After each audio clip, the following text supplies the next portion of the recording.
From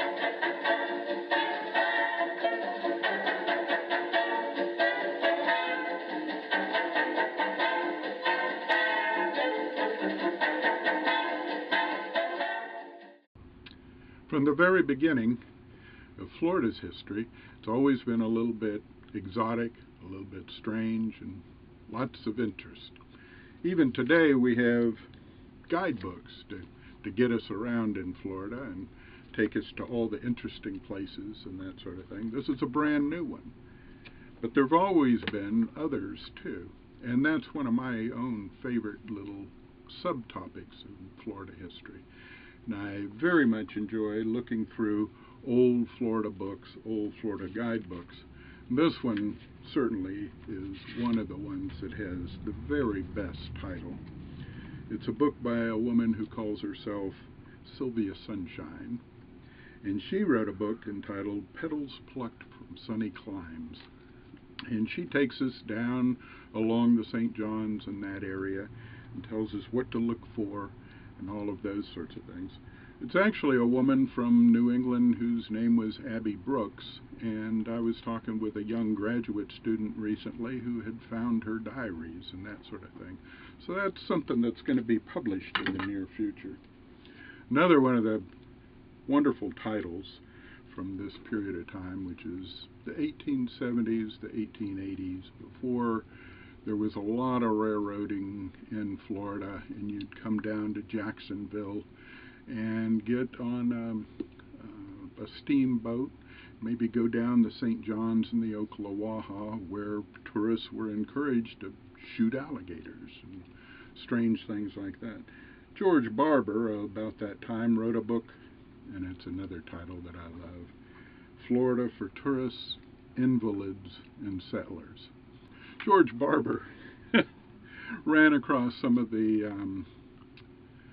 natives of the area too, and he gives an interesting description of the people that were here.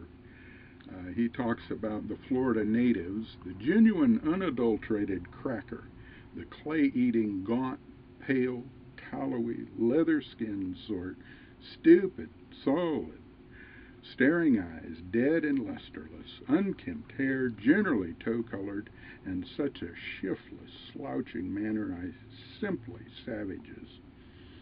Who or what these crackers are, and from whom descended, of what nationality, or what becomes of them, is one among many unsolved mysteries in this state.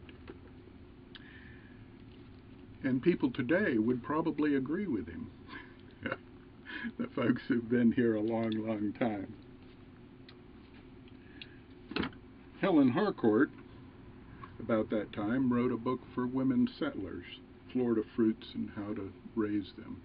She goes through her book and tells you how to do an orange orchard, or raise figs or peaches, and she encourages the ladies of the house to be involved in making orange wine, which she encourages the manufacture of, because it's such a great healthful thing, and certainly in the near future that's going to be the thing that sweeps the country, is orange tonic, orange wine.